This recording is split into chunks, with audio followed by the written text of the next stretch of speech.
Shari, thank you for the confirmation. So, a quick recap. In the last lecture, we had discussed Marx's concept of alienation to begin with. Now, alienation is the term literally means estrangement or a feeling of disconnect that the worker feels towards the product. Marx contends that alienation reaches its peak in capitalist society. The worker is alienated from the product of his labor, from the process of production, from himself as also his fellow workers and wider society. So, it is a feeling of disenchantment, of not feeling satisfied. Work seems to be a daily drudgery, monotonous, a chore. Though potentially it is a very creative experience, it is potentially the most satisfying of all human endeavors. Potentially, it is through his labor that man is able to express himself and reaffirm his own personality. But in capitalist society, all this is not possible, and work instead seems like an alienating activity, right? Then we had discussed what? After which we had discussed, class struggle. So we had begun by restating Marx's famous dictum, which is what? That the history of all hitherto existing societies is the history of class struggle, right? So, what this means is that throughout human history, society has transitioned from one historical epoch to another through the medium of a class struggle. How this class struggle takes place, we had discussed at some length in the context of the transition from feudalism to capitalism. Now, every class society is characterized by a conflict of interest between the two main classes. So also is the case in feudalism, where the haves, the feudal lords, are in a continuous struggle against the have-nots, the serfs, because their interests are conflicting. This continuous conflict of interest, this continuous struggle between the two main classes is sometimes overt and sometimes covert. Over a period of time, a new class emerges, which is pursuing the new productive technology. So it is trying to improve upon the new productive technology. For example, in the case of feudal society, capitalist type production system, capitalist type technology start developing within the womb of the old feudal society. And this continues to happen till the point it can. So the new productive forces continue to develop, be improved upon till as long as it can be done within the old feudal framework. However, there comes a point of time in human history when the old relations of production, meaning here the feudal relations of production, they start serving as tethers or an impediment to the further development of the new productive forces, meaning to the further development of the capitalist production system. It is at this historical juncture that this rising class of the bourgeois or the early capitalists, they initiate a class struggle against the old entrenched class of the previous epoch, right? So the feudal lords, their dominance, their prevailing system is challenged by the by the rising class of the bourgeois, because the bourgeois class interest cannot be any more accommodated within the framework of the feudal society. It is then that a class struggle ensues between the rising class of early capitalists and the entrenched class, which is the feudal lords, leading to an overthrow of the feudal system and its replacement by the capitalist system. So this is pretty much what we had discussed in the last lecture, and today we intend to move where? Like human history, we intend to move ahead. Okay? Let us now try to appreciate the transition from capitalism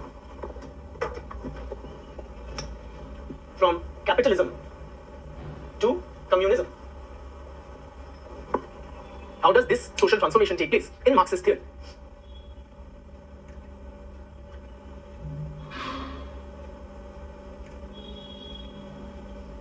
Just give me half a minute or so.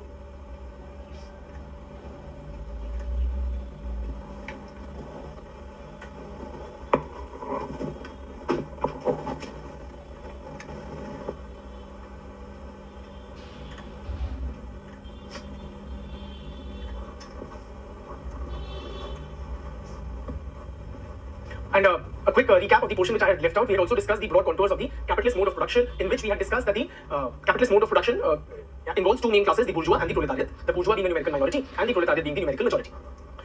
Then all means of production are privately owned by the members of the bourgeois class. Various aspects of the production process are decided, controlled by the members of the bourgeois. Of course, in sync with the demands of the market. The whole economy, in fact, is market-centric. All inputs in the production system are procured from the market. All production is carried out with the purpose of sale in the market. And everything has a monetary value assigned to it in this capitalist economy. The exchange cycle is MCM dash, meaning moving from money to more money through the production of commodity and selling them, right? So the logic is that one invests a certain amount of money for the production of commodities or goods, so that one ends up with more money than one began with. The driving force of the capitalist system is profit motive. Profit is the surplus value of labor which is appropriated by the capitalist. Of course, labor power is also bought and sold in the labor market in return for monetary wages. What else?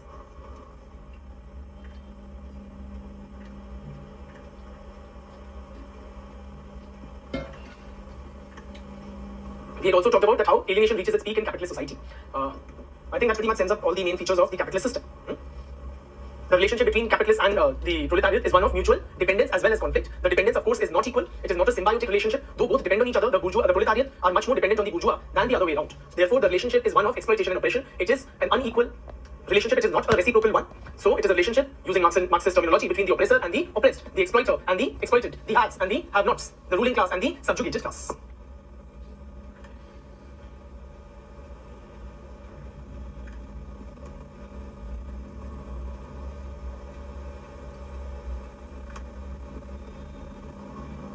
So this is all that we had discussed in the last lecture. I'll be with you in within a few seconds.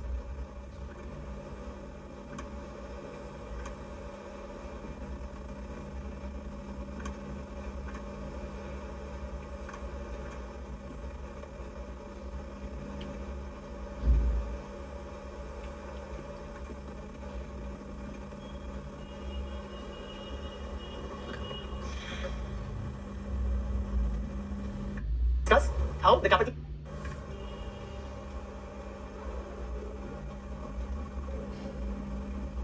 Chaliye. So this is what we had covered in the last lecture. Today we move on to discuss how the capitalist society is transformed into the communist society.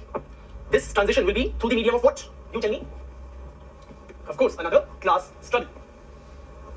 But this class struggle, please appreciate, friends, Marx, the times he was living in, the society of which he was a part, right? It was the capitalist society. So this is a this was something that Marx predicted will happen going into the future. But this was not his, according to Karl Marx and his co-author Engels, this was not their political vision. This was not his dream to bring about this change. Instead, it was, according to Marx, it was his scientific prediction. Due to certain objective conditions prevalent in capitalist society, Marx contended that this transformation from capitalism to communist society is inevitable. It is bound to happen. And this class struggle, which will lead to this transformation from capitalism to communism, will be like no previous class struggle in human history. The previous class struggles were in the main between two numerical minorities, an entrenched class and the rising class which would dominate in the next historical epoch. But this class struggle, which will transform society from capitalism to communism, will be between who? A numerical minority and a majority. Meaning, who? The haves and the have-nots, or the bourgeois and the proletariat. So the proletariat will rise up in a bloody revolution, and that is bound to happen. The proletariat revolution in Marx's philosophy, in his historical assessment, it is inevitable. There are certain conditions which are prevalent in capitalist society, which will ensure its downfall. Now let us try to appreciate on what basis Marx claimed that this transition is bound to happen. Or what are those factors, those processes, which will lead to capitalism collapsing under its own weight. Firstly, friends, and I'm not going to dictate, I'm going to discuss, so might as well keep pace with the lecture and keep noting down. First and foremost, friends, the capitalist society is inherently unstable. It is inherently unstable. There is a fundamental conflict of interest between the two main classes, which cannot be resolved within the framework of a capitalist society. So because of this underlying conflict of interest, capitalist society on the whole forever remains unstable.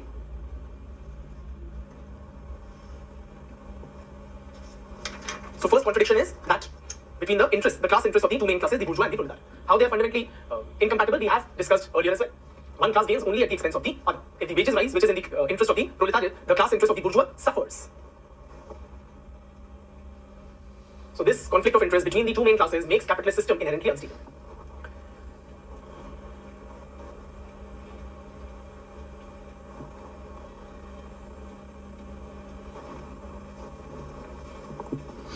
Secondly, friends, there is also a contradiction between the social nature of production and individual nature of ownership in capitalist society.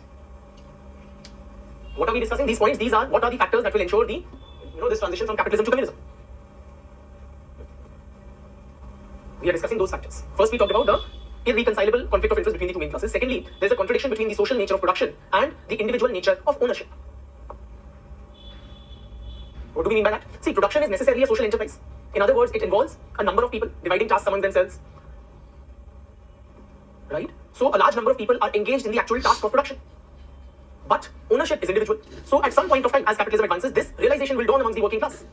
Imagine yourself in a factory as a worker. So you are producing and all of you are putting in, you are toiling, you are putting in your blood and sweat and long hours, mentally and physically exhausted, yet none of you own it. Who owns it? The bourgeois, sitting in this air-conditioned environments. So this, there will be this stark realization at some point of time, and this contradiction will be brought out in relief. It will become very apparent. Thirdly, friends, as capitalism advances, technology, what happens to the technology, production technology? Does it improve or deteriorate? Technologically speaking, you have seen the historical evolution of capitalism. Production technology, of course, improves. It becomes more and more advanced. Now, when that happens, with technological advancement, the working class becomes more homogeneous. Why? In early capitalism, please appreciate, the working class was divided internally into skilled workers, semi-skilled, unskilled, right? Depending on the kind of job and the kind of level of skill, the pay, corresponding pay, etc. Now, as technology advances, Marx argues that all jobs become equally de-skilled. So it leads to a descaling of the whole workforce. So these artificial differences between the members of the working class, they are obliterated, they are wiped out. So we all become, we meaning the working class, we become all quite similar to each other in that respect. And this will also pave the way for the, increasing the unity or working class solidarity. Earlier we were divided, as we had discussed, the skilled workers would literally look down upon or consider himself as a separate class compared to the unskilled worker. But now when all jobs become nearly equally de-skilled, technology would simply make human ingenuity, human skill redundant. Okay? So that will make the working class more homogeneous and facilitate the emergence of a kind of shared class consciousness or common class consciousness. Right? Another factor that affects or that contributes to this proletariat revolution, that as capitalism advances, Marx contends, more and more workers are concentrated in bigger and bigger factories. More workers get concentrated in bigger and still bigger factories. And how does that help in any way or in bringing about a proletariat revolution? Because when more workers are concentrated under the same roof, it facilitates communication between them. It enables better organization, thereby facilitating collective action. And imagine this was, of course, long back, Marx was writing, so Marx could not have imagined internet and its potential to connect the working class across the globe. So more and more workers under literally the same roof, toiling day in and day out, while the surplus value of their labor is appropriated by the capitalist. All of these will kind of contribute to leading the capitalist society towards its own downfall.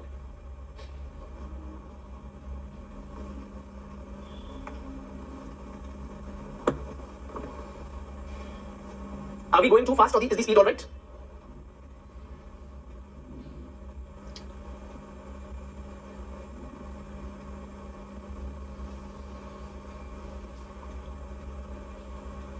Okay, so for those who think it is fast, now most of you suggest it is all right. For those of you who think it is fast, A, try and catch up. B, this gap, okay, will help you to kind of.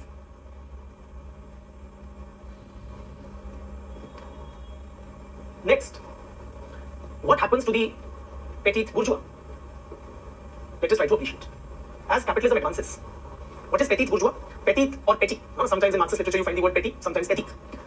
Petit literally means, if I'm permitted to use a bit of Hindi, it means tucha. Okay, so don't be petty. Don't be too frivolous and too stingy over there, right? Don't be small-minded in a way. Petite means, petite refers to a very frail frame, okay, like a petite girl, somebody who's very, short and slim and lightweight, right? So, figuratively, they refer to the small bourgeois or the small capitalist. Who is the small capitalist? He who invests small capital in a small business, meaning the small business owner.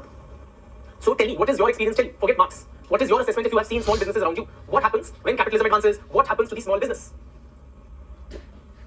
Presumably amongst your family members, your chacha's grocery shop or your mama's kind of small workshop. So one of you suggesting online shopping is hampering them, their condition deteriorates, they are destroyed, they are closed down because of big factories. Reduced income. So yes, point is, Marx also suggests that as capitalism advances, the petit bourgeois, right, or the small businesses, they are compelled to shut shop. Why? Because of intense competition from the big bourgeois, or bourgeois proper. What happens to the local grocery store, right, that neighborhood uncle who's running that small shop when a big bazaar opens in your neighborhood? Now these big businesses, they are able to offer to the customers better quality products at lower prices in more air-conditioned and kind of environments with English-speaking stuff. Then who will patronize the grocery store owner? Simply put, because of the competition from big business, the small businesses are forced to shut shop. They are unable to withstand the competition from the big business, right? The big business how are they able to offer cheaper products? Because they buy in bulk. They have deeper pockets. They launch advertising blitzkrieg, right? Massive advertising budgets they have. They may even sell at a loss for a short while just to wipe out the local businesses. And once the local business is wiped out, then without competition, they may jack up the prices. So simply because big businesses have deeper pockets, they are literally able to wipe out the small fish from the market. Have you guys seen that happening around you? To people you know, small size factory owners, karkhana owners, shop owners, and this or that. Absolutely, we all have seen that. That is why we have such intense opposition to FDI in retail. So in retail, the neighborhood grocery store, a large number of people are earning their livelihood, right? Now if you have a Walmart there, then it will literally kill the, what in US is called the mom and pop stores, or what in India we call the kirana store. Now when that happens, what will the grocery store owner's uncle do? When his own shop shuts, what does the next generation do? He will go and get a job in the big bazaar. Are you with me? So in other words, Marx says the petit bourgeois sinks into the proletariat. The petit bourgeois sinks into the proletariat. Their own businesses are shut down and they join the ranks of the working class. Now this has important implications for the capitalist system as a whole. Please appreciate. the petit bourgeois, when it exists, it has a stabilizing effect on the society. It has a stabilizing effect. Why? Because whose features does it have? Does it have bourgeois type features or proletariat type features? Tell me. One or two, bourgeois type features or proletariat type features? Very good. Several of you have got it correct. They have features of both. Like the bourgeois, the big bourgeois, the bourgeois proper, like the big capitalist, they have also invested capital in business, albeit small capital. Like the big bourgeois, they are also profit seeking. Right? However, like the proletariat, they also typically employ their own labor in the enterprise or family labor. Who sits on the shop in the local grocery store? Is it like a retinue of workers? No, the grocery store uncle himself sits on the store. And when he goes for lunch, then his wife or son sits on the gadi. Right? So they have, their presence makes the world seem more just and reasonable and fair and everything. Right? They seem to be, kind of a middle. So the society doesn't seem very starkly divided.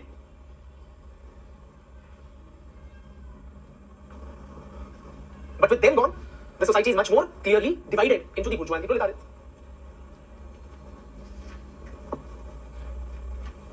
What happens to the working class? As capitalism advances, what happens to the proletariat? Pauperization. There is pauperization of the proletariat. What do you mean by pauper? Pauper literally means a beggar. Okay. In other words, as capitalism advances, the working class become poorer relative to the capitalist class. Have the workers, now what is your objective assessment? Forget Marx for a bit. Have the working class become poorer or richer with the passage of time or as capitalism has advanced? Are they better off, say, in the West? Okay, we are not the best example. So in absolute terms, they do seem to be better off than their predecessors, than say workers in Marxist times. But that does not negate Marx's point. When he says pauperization, he is talking about increase in inequality. So relative to the capitalist class, the working class becomes poorer. In other words, the rich-poor gap, or the gap between the bourgeois and the proletariat, widens. That is what he means. Simply, it means increasing inequality. Has that happened in your assessment? In your layman assessment? Yes, it has. So the working class may have become slightly better off than their predecessors, but the wealth of the capitalist class has increased manifold, thereby widening the gap between the bourgeois and the proletariat. And this is what Marx suggested.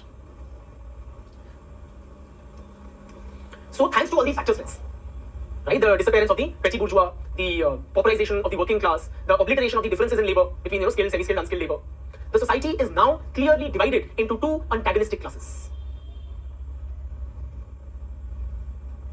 The society is now clearly divided into two opposing camps. Who? The bourgeois and the proletariat. The stage is now set for a proletariat revolution. The proletariat, or the working class, now transforms from a class for itself. Sorry, it transforms from a class in itself to a class for itself. These are Marxist terminologies. So try to appreciate and reproduce in your answer sheets. The proletariat transforms from a class in itself to a class for itself. What does this mean? This means, see, when Marx says that in early capitalism, okay, or till its final culmination, the proletariat was a class in itself. In objective terms, do all members of the proletariat belong to the same class? Does the skilled worker and the unskilled worker, do they belong to the same class? The answer is yes. How? What is class in Marxist framework? How is one's class position determined? Which class do I belong to? Tell me. How will I figure out? How will anybody figure out? If a social scientist, if Marx has to categorize me, how will he figure it out? To which class I belong? Simply put, to objectively assess the class position of an individual, you view his relationship with the means of production. If that individual is in a relationship of ownership of the means of production, he belongs to which class? The haves or the capitalist class or the bourgeois in capitalist society. Those who have a relationship of non-ownership of the means of production, they belong to the class of have-nots. So in other words, one's class position. Simply put, if I have capital, I'm a capitalist. If I do not have capital and I sell my labor for wages in the labor market, then I'm a working class. So what defines whether I'm a capitalist or not is whether I own capital or I do not own capital. Right? So the skilled worker, the semi-skilled worker, the unskilled worker, the supervisor, etc., they all belong to the same class in objective terms. Objectively, they all belong to the same class. But at this stage, they do not yet have the realization or the consciousness that they are members of the same class. So in early stages of capitalism, do I, as a skilled worker, feel one with a fellow worker who is perhaps unskilled? I don't. As I suggested to you earlier, I look down upon him. I see him as worth, or less worthy than me. I possibly see somebody who needs to be told what to do and work extracted from him as my inferior, not as my equal, not as my brother, not as my comrade. So objectively, they belong to the same class, but subjectively, in terms of their consciousness, in terms of their thinking, they do not feel that they belong to the same class. This is what Marx terms as class in itself. Why they do not realize? Because till its culmination, the working class are engulfed with what Marx would term as false class consciousness. So I think I'm who? I'm a skilled worker. You think you are a supervisor. The third person thinks he's a semi-skilled worker. The fourth thinks he's a laborer. Each of us considers ourselves belonging to separate classes as if we have nothing to do with each other. This is false class consciousness. When the realization of the reality of the social situation is absent. There is a lack of awareness that all of us belong to the same class. Though we do objectively belong to the same class, since we all do not have capital and we all must sell our labor power. That is the objective condition, but we do not realize that. We are not aware of this objective reality. We are governed, or our thinking is clouded by the ruling class ideology. Ruling class ideologies govern the minds of the people. Ruling class ideology meaning a mode of thought, a way of thinking, imposed on all members of the society, which benefits the ruling class. We see the world from the eyes, from the perspective of the ruling class, meaning the capitalist class in capitalist society. Tell me friends, what is the ruling class ideology? If I'm a worker, how is my worth determined? How is my worth determined by the society? Based on my productivity. How can I increase my worth? By competing with fellow workers, fellow members of the society and racing ahead. I must continuously upgrade my skill set so that I can better serve the capitalists. That all this is part of the ruling class ideology. You know, the rat race in which we are kind of need to spend our lives. How can I derive satisfaction? Happiness, tell me. What does the ruling class ideology tell us? You are a part of this capitalist system. Try to identify it. What will bring me happiness? Money and more money and goods. You purchase goods, that makes you happy. You purchase a scooter, you purchase a car, you purchase a bungalow. And when you purchase that, whom do you give the money to? Whatever you earn throughout the week, you give it to the capitalist on the weekend. So we are driven by the ruling class ideology. It helps to produce false class consciousness, because of which the workers or the proletariat are a class in itself. However, as capitalism advances, when all those processes take place, the petty bourgeois sinking into the proletariat, the working class becoming homogeneous, etc., etc., the working class transforms itself into a class for itself. Meaning, false class consciousness is now replaced by true class consciousness. In other words, not only are they objectively members of the same class, they also are able to comprehend the reality of their social situation. In other words, they now develop, members of the proletariat now develop an awareness that they all belong to the same class. So they are able to now see through the ruling class ideology and realize that their class interests are the same. Their class position is the same.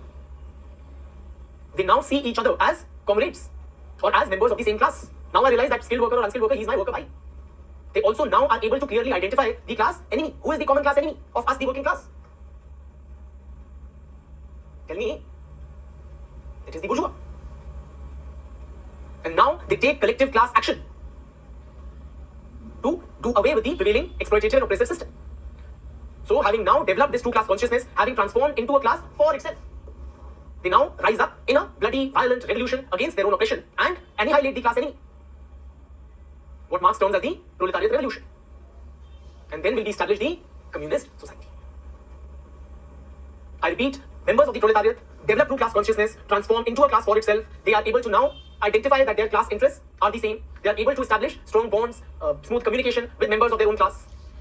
They develop true class consciousness. They are able to identify the common class enemy and take collective action to safeguard their class interests. And that collective action would entail rising up in a bloody revolution, annihilating the class enemy and moving towards the establishment of a communist society. So all workers will rise up in a bloody revolt. You kill and kill the capitalists and confiscate their properties, and thereby establishing what? Or paving the way for the establishment of the communist society. And this is not a cherished dream of Karl Marx. This is his scientific prediction. It is Marx is categorical that proletariat revolution is inevitable. ठीक है?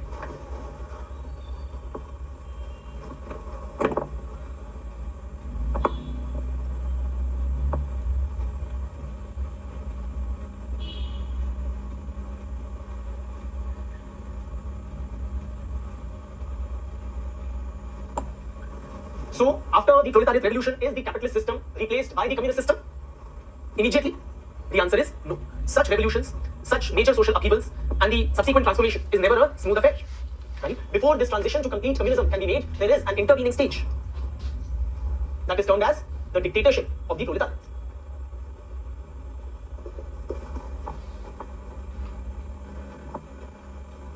I repeat, after the proletariat revolution, an intervening stage of dictatorship of the proletariat prevails, following which the transition to full communism is made.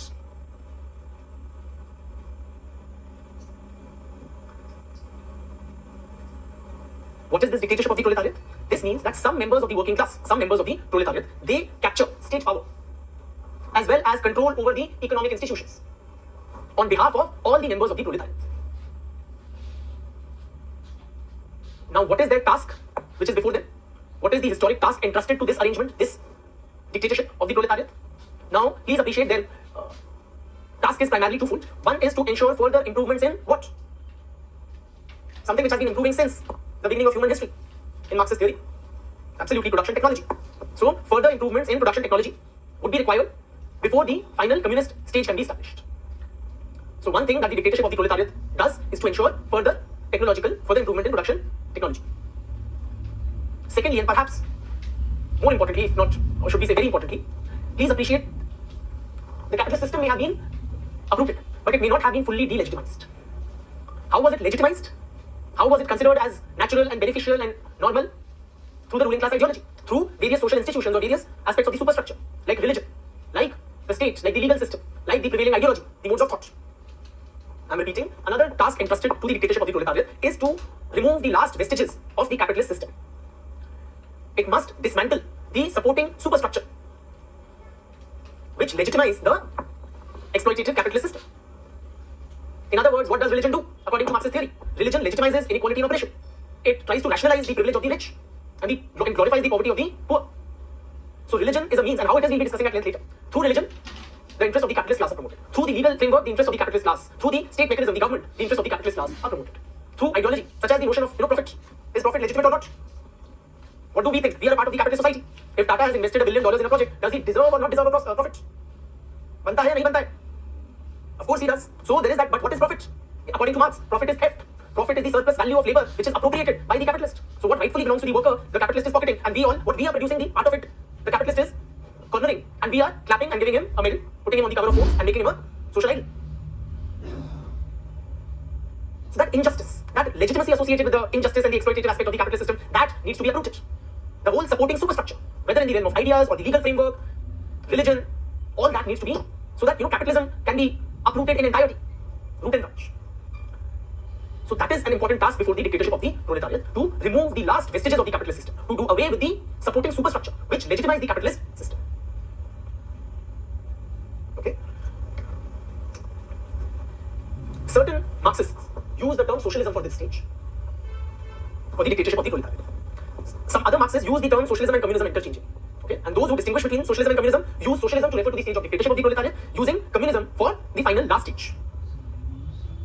Now, various socialist countries that we have seen across the globe, particularly during the Cold War, those who do not have that historical context, during the Cold War period, which was roughly from the end of the Second World War till about 1990, or the collapse of the Soviet Union. During this period, the world was divided into two major blocks, the Western Bloc and the Eastern Bloc. Okay, this period is known as the period of Cold War in international affairs. Okay, the Western Bloc was led by USA, the Eastern Bloc was led by USSR. The Western Bloc swore by the capitalist economic system and the democratic multi-party politics. In the Eastern Bloc, it was based on Marxist ideology. Okay, various countries of Eastern Europe, USSR, China, all these were considered as part of the Eastern Bloc. So these countries in the Eastern Bloc, during those Cold War years, they can be said to be in the stage of dictatorship of the proletariat. Right? So there would be a communist party in these countries which would be ruling on behalf of the people, all the people. Right? And it was entrusted with increasing productivity and doing away with the last vestiges of the capitalist system and the supporting superstructure. Okay? And after that, what will happen? After the dictatorship of the proletariat, what will happen? We will establish communist society.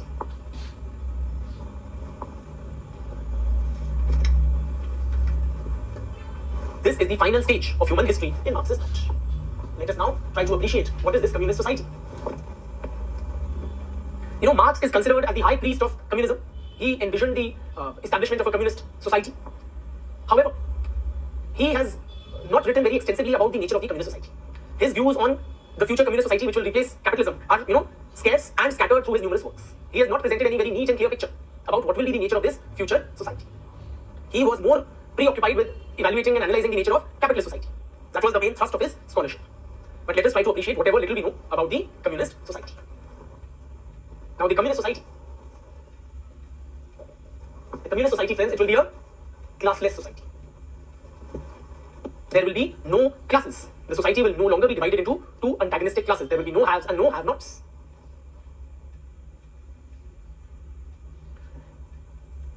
This stage, or the last final stage of human social evolution, will be characterized by communal ownership of the productive forces. That is why the name communism. Communal meaning by the whole community. The whole community or the whole society will collectively own everything. The productive forces will not be under the private ownership of few individuals. In fact, there will be no notion of private property. The notion of private property would have been actively abolished.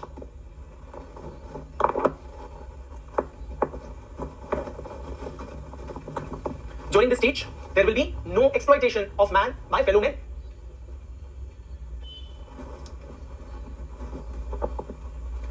In terms of material prosperity, will this be a stage of abundance or a stage of scarcity?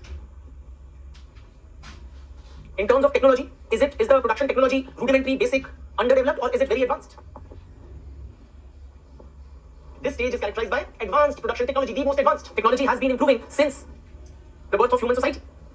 So, at the final stage of communism, it is the most advanced production technology which would be available to man.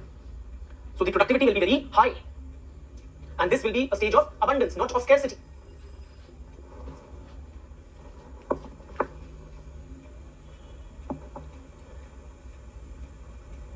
There will be no notion of money in this final stage. Why? Because money as a medium of exchange indicates personal wealth. But wealth or riches and poverty both will now be a thing of the past. It will also be a stateless society. There will be no state or government, Rafi, no centralized authority to regulate the lives of the people. Why stateless? Please appreciate. What does the state do? What does the political system or any authority do? According to Marx's theory, you've studied some bit. It is a part of the state, government, or the political system is a part of the superstructure. And what does it do? It promotes, legitimizes the interest of the haves or the capitalist class, the ruling class. Now, in communist society, since there is no ruling class, there are no classes, there is no ruling class. Therefore, there are no class interests to protect. Therefore, there is no need of a state or political system. So Marx writes that the state will wither away. The state will wither away. Wither away means what? Withering happens with trees, when they shed their dead dry leaves. Withering away means literally the state will die its own slow natural death. Its task having been done, so the working class captured the state power in order to make that transition to full capitalism, full communism, okay, during the dictatorship of the proletariat. But when its task is done, there is no need of a state or a political system. The state will now wither away. And the society will regulate itself. Society will self-regulate. You don't need a government or any centralized authority to enforce rules, pass legislation, etc.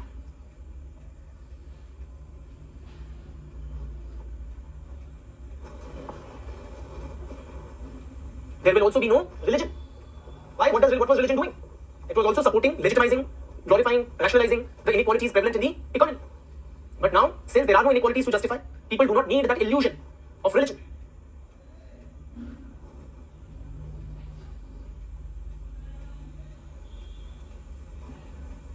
Production and distribution in the communist society. Production and distribution in communist society will be governed by the dictum. Or by the principle. And I quote, from each according to his ability. From each according to his ability, comma, to each according to his needs.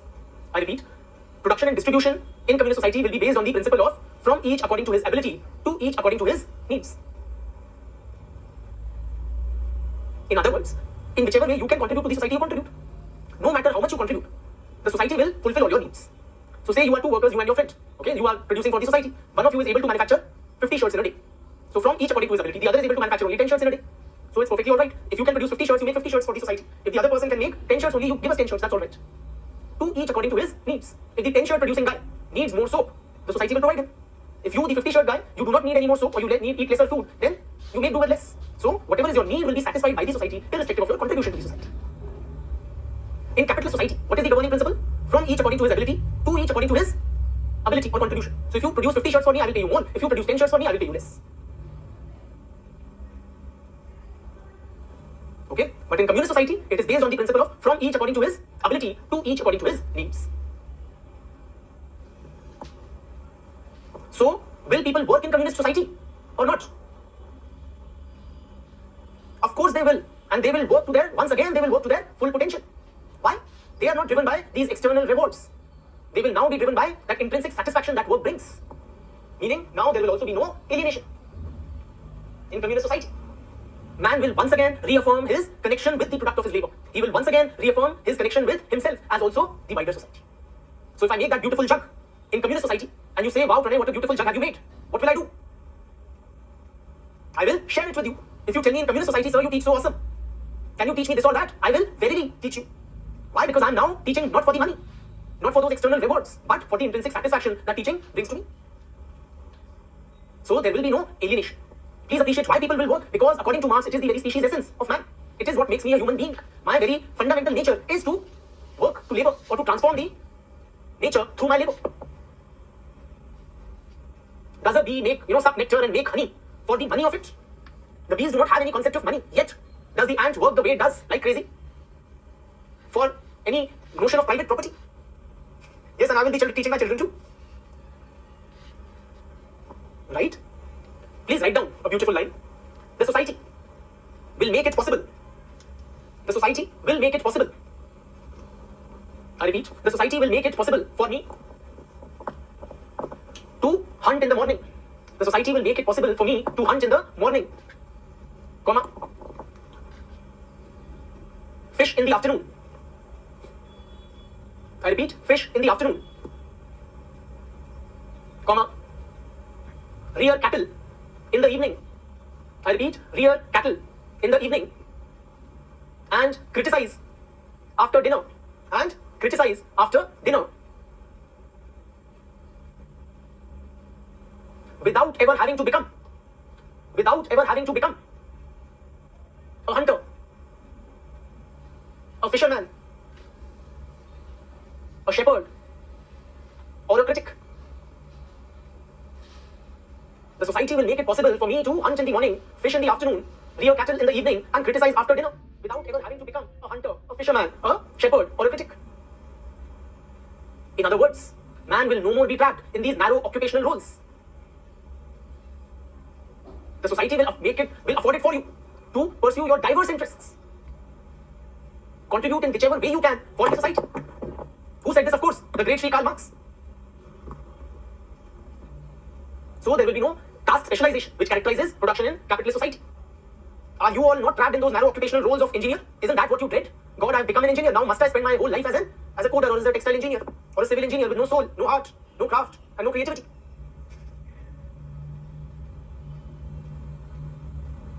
And that's why you are here, right? So that will become a thing of the past. And each individual will be able to realize his full potential. He will reaffirm his bonds with nature, with the product of his labor, and also with the society, with the fellow human beings. This is the final stage of human social evolution. In other words, now history comes to an end.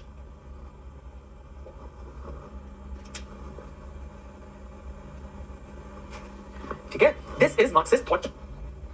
Now we are done with Marxist theory and all the topics in the syllabus. Now we take a well-deserved break, after which we resume.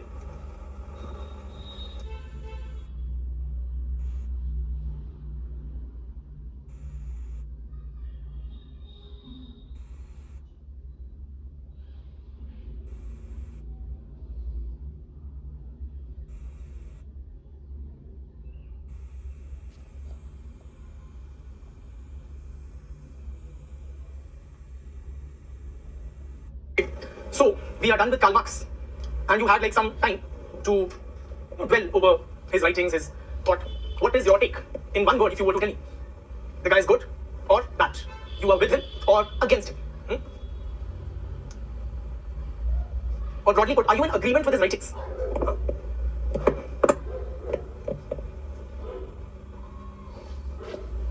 As a social scientist, was he on the mark?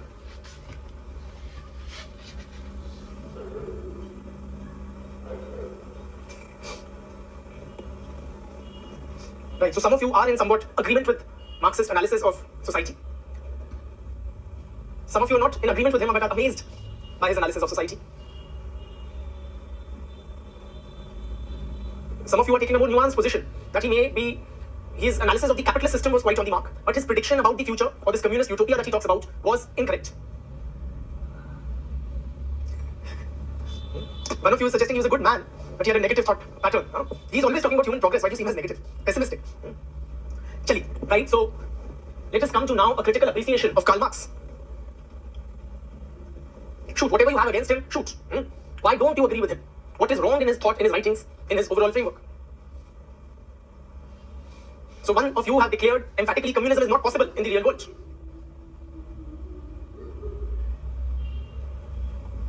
He has no focus on individuality, ignores functional aspects. So true. All communist regimes were dictatorial. I don't agree with this thought on alienation, incorrect or incomplete understanding of human behavior. Such major accusations against the great Karl Marx. Too much focus on the economy. No feminist dimension. Coming from a male student, that is interesting. If there is no ruler, it will be difficult to survive because there will be no fear. Utopian. The working class are not unified. Always conflict is not present. It is more philosophical than sociological. Too much emphasis on conflict. Neglecting the idea factor, right? Petty bourgeois may also become capitalist. Hunger for power will never end. In a communist society, will you also want to strive to become the civil servant? Or will you truly be a servant then? Or will you still hanker for that power, that lal batti? Idealist approach. Ironically, Marx himself was against idealism and was a materialist, now being accused of following an idealist approach. Human beings have mind and consciousness. Initially, he was scientific, but later on, he became predictive. Science also does try to predict better.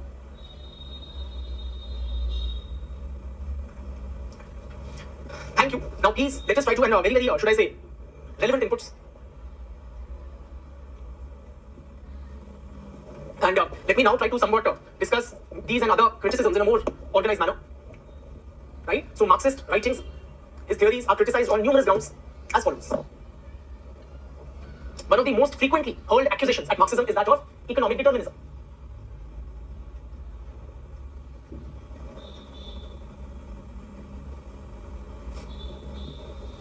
Economic determinism means, so critics allege that Marxist theory is characterized by economic determinism, meaning that it considers economy to be the determining factor. So when he says that various aspects of the superstructure are shaped by the base or the infrastructure, so whether it is family or religion or politics or education or mass media or ideology, everything is shaped by the economy. There seems to be an undue emphasis, excessive emphasis on or importance attached to economic factors, and consequently a neglect of the importance of other factors in social life.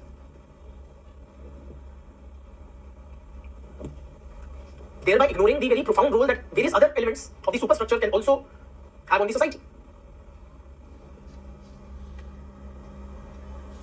For example, friends, Weber, whom we will be discussing later, he suggests that it is religion, a particular religion, which led to or contributed to the development of the capitalist economy.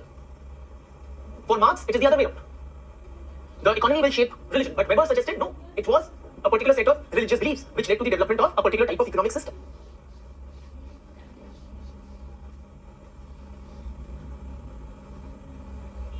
Right? Secondly, Marx claimed that his theory has universal application. Critics, however, would highlight that his theory is developed based on data from the Western experience. So he's collected data from Western societies, and therefore his theory has limited application at best to explain the developments in the West. Various other societies may follow a different trajectory. He gave these universal laws of social evolution, primitive communism to ancient slave to feudal to capitalist to communism. Not all societies may follow this same path.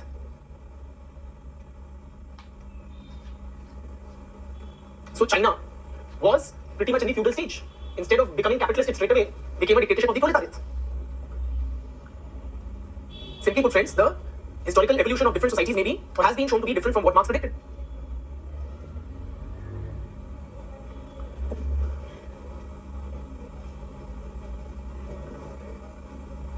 Critics also point out, friends, that Marx had a very wrong, if not naive, kind of an understanding of human nature.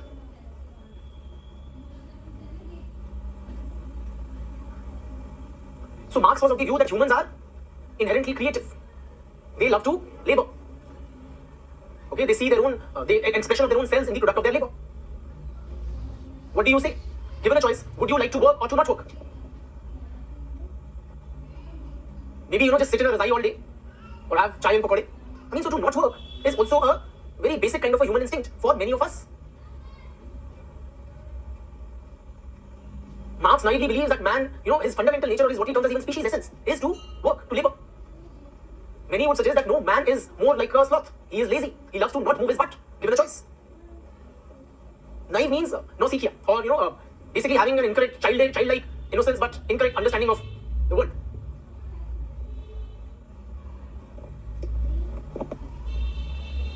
Marx naively believed that what would I do? Whatever I would make, I would happily and readily share it with my fellow human beings and reaffirm our bonds. Wherein Marx neglects another fundamental aspect of human personality. Critics would suggest that man by nature is acquisitive, friends. Forget rich or poor, forget different modes of production. By his very nature, man loves to acquire and accumulate. If you've ever seen a child at play, you would be able to appreciate what I'm trying to say. If I give my 3-year-old daughter, okay, anything, a pencil, a rubber, okay, a piece of stone, she does not have any notion of money, capitalism, rich or poor as of now. But you give something to a child and you try to take it back, will they part with it? No, they will tightly cling on to it. No, this is mine. You have to artificially teach children to share with their blood relatives, their siblings.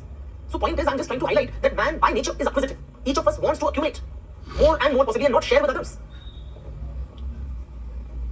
So Marx had an incorrect assessment of human nature upon which the whole edifice of his sociological writings is based.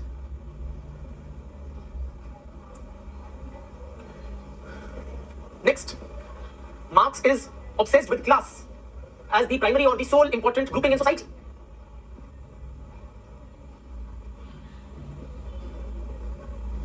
Now, what Marx focuses on is the economic groupings, those who own the means of production and those who do not own the means of production. Critics highlight how there are various other important social categories which are almost entirely neglected in Marxist analysis. Can you think of any very important social division which Marx has not spoken of? Caste is India specific. Any other which is like globally present? Gender. So feminist scholars have highlighted the the downplaying of the gender aspect in human relations in Marxist theory.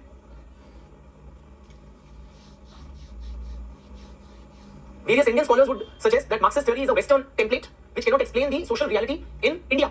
Why? Apart from class, here another very important social grouping is caste, to explain which Marxist theory is simply not equipped. Marx claimed his theory is scientific. It is an objective assessment of society. Critics would point out that his theory is anything but scientific. It is far from being scientific. The very language which Marx uses reveals where his sympathies lie. He uses, scientific language is value neutral. Is Marxist language value neutral or value loaded? When he uses terms like oppressor and oppressed, exploiter and exploited, he terms the bourgeois literally as blood-sucking vampires and thieves. So his sympathies, his political leanings clearly lie with the working class. And that is amply revealed in his writings, in his language. So it is more of a political vision than a scientific assessment of the society. It is a call to action. So he is trying to push the society in a particular direction rather than analyzing how society is in an objective manner. Critics would so argue.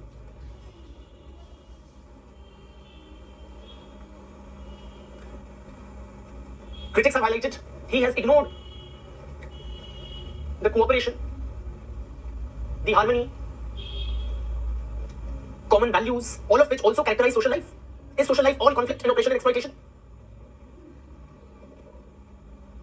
So he is in the main a conflict theorist and downplays the prevalence of cooperation, harmony, interdependence, consensus in social life. So if the Marxist perspective is to be believed, it will seem that we are perpetually at war with each other. There is this perpetual class war which is going on. He sees the relationship between the two classes as antagonistic. One class only gains at the expense of the other.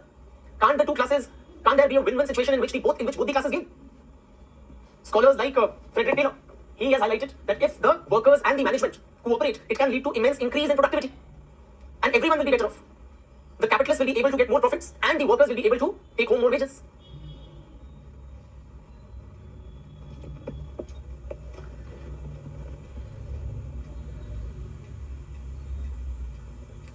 He also ignores the potential of the individual.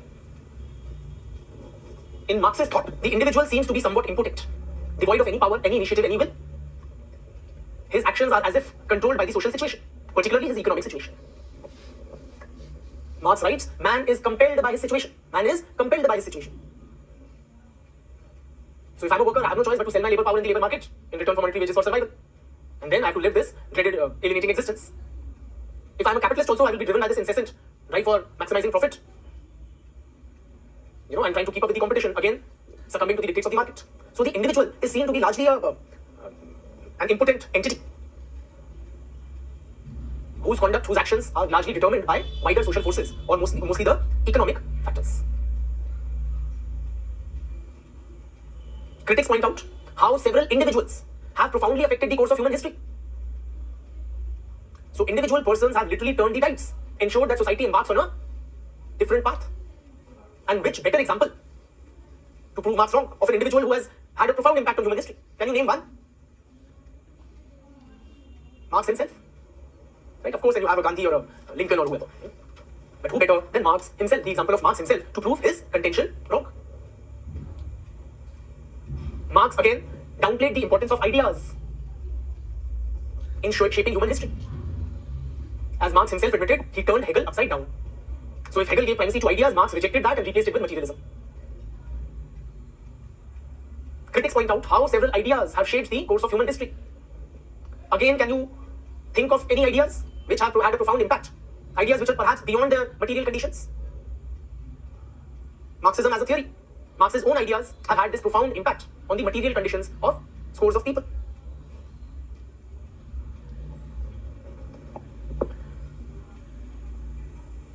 Most importantly, friends, critics point out, Marx has been proved wrong. By who?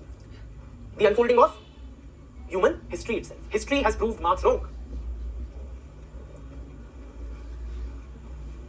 So, we now have the advantage of analyzing Marx through the lens of history. It's been several decades, more than a century, since Marx outlined his framework.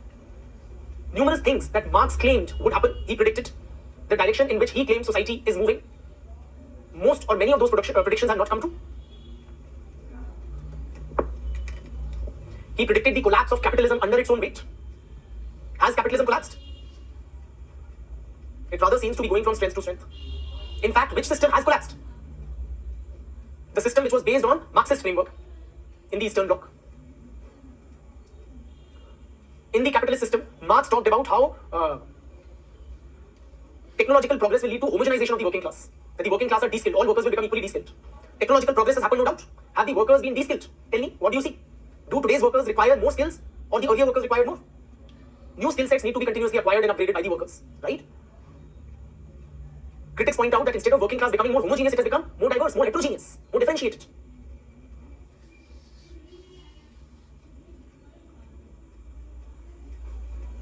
So Marx talked about the inevitability of the proletariat revolution, that all workers will develop this true class consciousness. They will realize the reality of the objective reality of their situation, which was hidden from them, which only Marx could see, and destroy capitalism. That seems to be a very, very distinct possibility, if not an impossibility. Have the working class risen in this bloody revolution to destroy capitalism? Not so in the capitalist bloc, it is working just fine. The working class do not seem to be anywhere close to rising up in a violent bloody revolution. In fact, critics suggest that the working class have developed a vested interest in the maintenance and perpetuation of the capitalist system. The working class have not only been exploited, they have also been important beneficiaries of the capitalist system or the wealth which is generated by it. The workers today are way better off than they were in the times of Karl Marx. They have shorter working hours, they have, the pro-worker legislation is there, numerous, so the government is actively intervening, they have strong trade unions to defend their interests, the welfare state has emerged. So the workers are not, this threatening mass of disgruntled and alienated people that Marx envisaged. Instead, as capitalism has advanced, the workers have become integrated into the system and they have become beneficiaries of it. So Marx was simply bluntly put wrong in his prognosis in how he, in the direction of social change which he indicated. The communist society that he talks about, critics allege that it is utopian. Utopian means, friends, utopia is this, perfect future society, which is literally too good to be true, which is like, it is impractical. So this egalitarian society where I would hunt in the morning and criticize after dinner, I would do what I please. Society will satisfy the needs of all. Man will, work and contribute to the society for the sheer joy and satisfaction which it brings. This seems to be utopian. And it goes without saying it has not been realized. This state has not been realized in any society.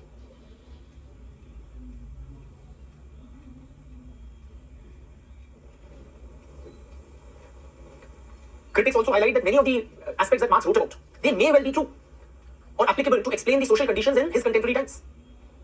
So yes, in 19th century Europe, the working class did have a pathetic existence. They were possibly alienated working with these big monstrous machines. But society has changed significantly since then, and not in the direction in which Marx envisaged. So, capitalism has developed ways or mechanisms to reduce the alienation of the workers. the worker today is very well taken care of by the capitalist system.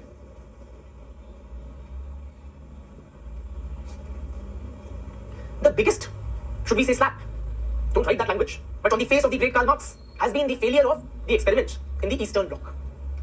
USSR, it was one of the two only superpowers in the world. The leader of the, Eastern Bloc. We, in India, our political elite also looked up to the direction of USSR. And suddenly, it seemed to have collapsed. What led to the demise of USSR was not a threat or a war from the adversary or the US. What led to the collapse? So there was some inherent weakness in the socialist system, championed by Marx, which led to its collapse. Not the capitalist system, which he believed is inherently unstable and it will collapse, that has remained, despite challenges and difficulties, ups and downs. And the socialist system, which he envisaged, that has collapsed. So the reasons for the collapse of the Soviet system or the socialist regimes were broadly twofold. Okay? It's like an oversimplification, but broadly there were economic reasons and political. The capitalist bloc, the capitalist countries, Western Europe, USA, economically they went from strength to strength. Why? Because now they were based on this free market model. In contrast, the Soviet bloc or the Eastern bloc, man simply did not have incentive to work. So there was a hollowing out of the economy. Till how long can you push a people to work without incentive? So the productivity, rise in productivity could not keep pace with the rise in productivity in the capitalist West. You know, critics of Marxist thought, they allege that in socialism you eventually run out of other people's money. It's said in a lighter way, but simply eventually the society as a whole will be hollowed out. If the non-performing, the non-productive are continuously rewarded by the society in equal measure. Politically, please appreciate now the system was authoritarian. There was a very strong centralizing tendency in the Eastern Bloc. In the Western capitalist societies, you know, the powers of the rich, there are various countervailing powers. You have the government, power is distributed between government, elected politicians, bureaucrats. Then you have the economic elites or the rich people. You have media, you have civil society organizations, NGOs. So any misuse of power, say by government officials, would be criticized by various other sections of the society. Why? Democracy provides that freedom to criticize, to change those in power. In the Eastern regime, in the name of dictatorship of the proletariat, a particular set of people, they grabbed power and they clung on to it. They refused to budge. So a single political party, okay, say in China it is the Communist Party of China, that would remain in power for several decades, and that power is unchecked, unquestioned. Political opposition and dissent is brutally crushed. There is no stopping them. Okay, all political and economic resources are controlled and managed by that one political party. So those who control that political party, they have that, you know, education system, everything is controlled. So they enjoy absolute power. So they enjoyed absolute power in the Eastern Bloc, and that crushed the democratic aspirations, the voices of the people. People felt suffocated, and eventually they erupted. The great USSR, that kind of got broken into 10, 15 pieces. So the failure of the experiments in the Eastern Bloc are testimony to the unviability of the Marxist model. There is the scholar Francis Fukuyama.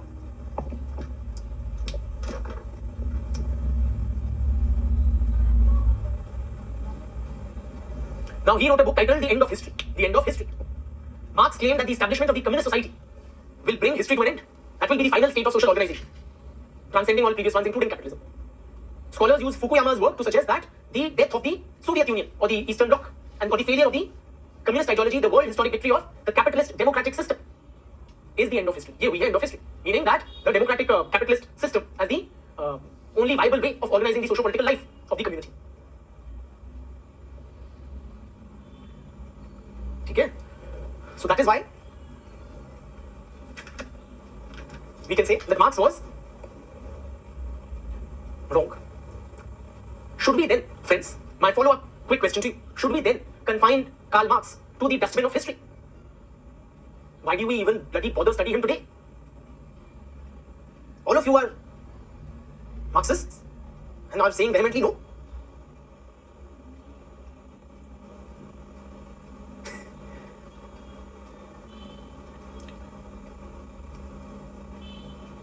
But so most of you, I'm not reading the individual comments, you have suggested that we should not, in defense of the great Sri Karl Marx. Or what is the contemporary relevance? What has been the contribution, the significance of Karl Marx? Let us now try to look at the other side.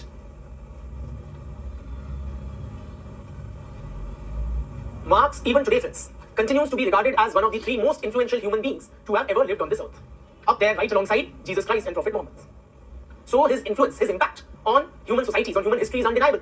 Even the strongest critics of Karl Marx would not deny his far-reaching impact on human societies.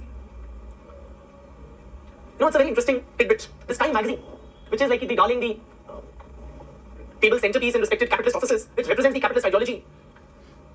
Numerous polls that it conducts every few years. It is Karl Marx who has been voted as the thinker of the millennium. Thinker of the millennium. So in the last 1,000 years, the most profound, impactful, powerful thinker who has written is who? Karl Marx.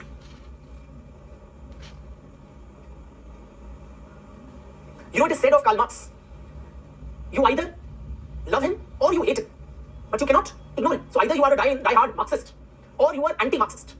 There is no go between. You can't be indifferent to his assessment and his analysis of society. Many of the criticisms of Karl Marx that we just discussed, they emanate, in fact, those who defend him point out, they emanate from either a wrong or an incomplete understanding of Marx's writings. Many of his criticisms arise from a partial or incorrect understanding of Marx's writings. Please appreciate, friends, Marx was a very prolific writer, right? So his thoughts are, his works are very voluminous, and on many topics, his thoughts are scattered across numerous publications. In these 2-3 lectures that we have devoted to understanding the writings of Karl Marx, one is, kind of forced to oversimplify or project to you an oversimplified picture. We cannot, frankly, do justice to the writings of the great Karl Marx. His understanding of social life was much more nuanced. Much more nuanced than what is possible for us to convey in 3 lectures or 30 lectures or 300 lectures. For example, I'll just give you some glimpses why, some of the criticisms do not hold water. For example, he is accused of economic determinism. That he gives primacy to the economy, ignoring the importance of, relegating everything else to the superstructure. That is not entirely correct. Why? Because a closer reading of Marx's works will reveal to us that Marx very much acknowledged how various aspects of the superstructure also affected the economy. What he does say is that the elements of the superstructure are shaped by the base in the last instance. In the last instance. Meaning, eventually, or ultimately, it is the economy which shapes the or determines aspects of the superstructure. But he's not denying the impact of elements of the superstructure on the economy. Okay, now that nuanced understanding I cannot convey to you in a limited number of lectures. I repeat, he said that the superstructure is shaped by the base in the last instance. In the last instance. Meaning, ultimately. But he definitely does not deny the very important influence of the superstructure on the economy.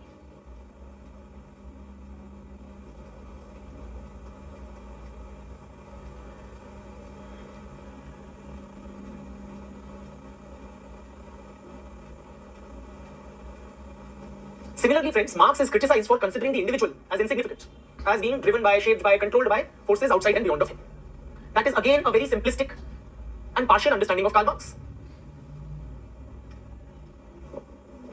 In his voluminous writings, Marx does state, and I quote, "Man makes his own history. Man makes his own history." And what is history? History, and I quote Marx again, history is nothing but the activities of men. But the activities of men in pursuit of their ends. History is nothing but the activities of men in pursuit of their ends.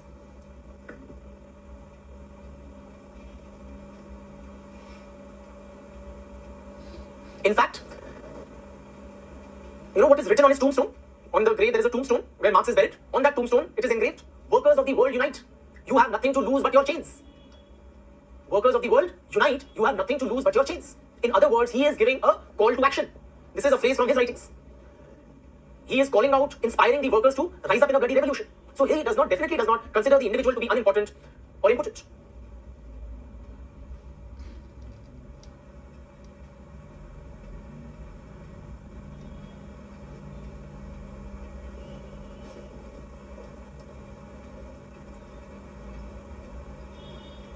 Marxism is accused of being wrong because his predictions did not come true. Why they did not come true? Why has capitalism not collapsed? Why is the worker better off today? A part of the credit goes to whose writings? That of Sri Karl Marx. Merton has developed, another thinker we have discussed, R.K. Merton, he has developed this concept of self-defeating prophecy. Self-defeating prophecy. There is another concept called self-fulfilling prophecy. Okay? What is self-fulfilling prophecy? Self-fulfilling prophecy is that if something is predicted, it comes true because it has been so predicted.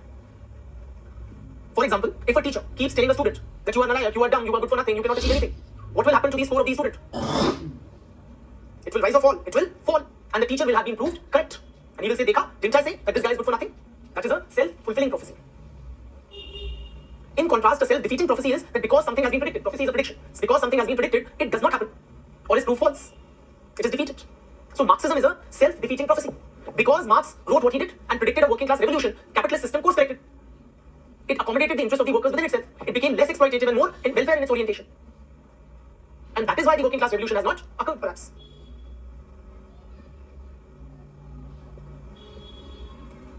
Right? So point is, friends, that a fair amount of credit for the improvements in capitalism vis-a-vis accommodating the interests of the workers possibly goes to Marx's writings highlighting those disastrous effects that this will have on the capitalist system itself.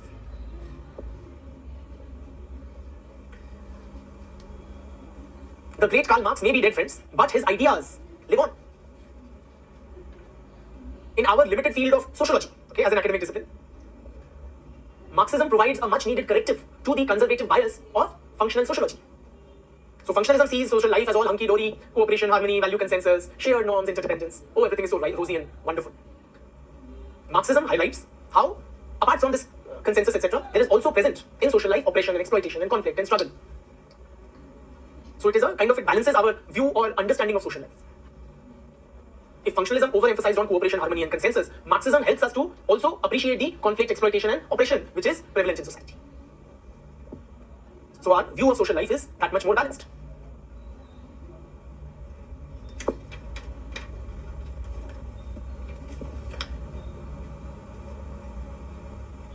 Wherever world capitalism faces a crisis, whose writings are, which scholar is remembered by the capitalist, supra-capitalist countries? It is the great Karl Marx. The most recent crisis that global capitalism encountered was the financial crisis in near about 2008-2009. And whose photo was printed on the cover of the Time magazine, European edition? Karl Marx. And the text was Marx right? So Marx rightly, perhaps, diagnosed the capitalist system as unstable.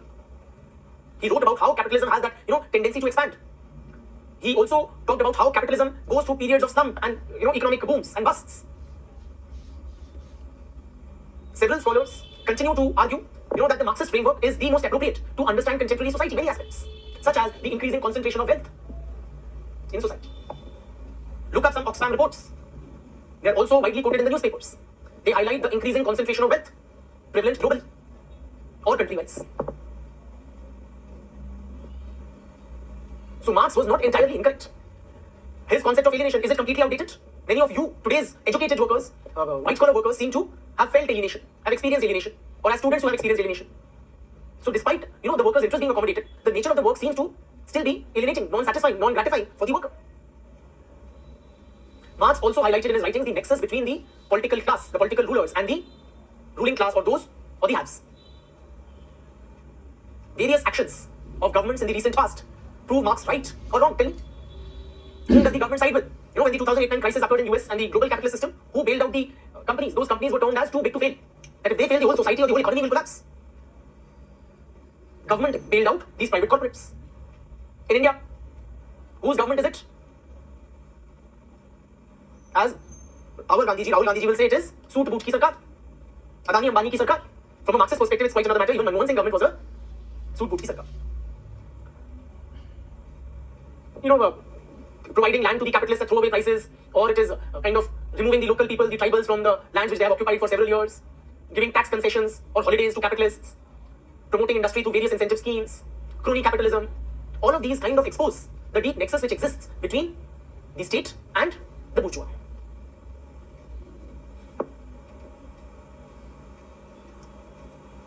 Marx, friends, at best, if we were to criticize, one may say that Marx may have been wrong in places, no doubt.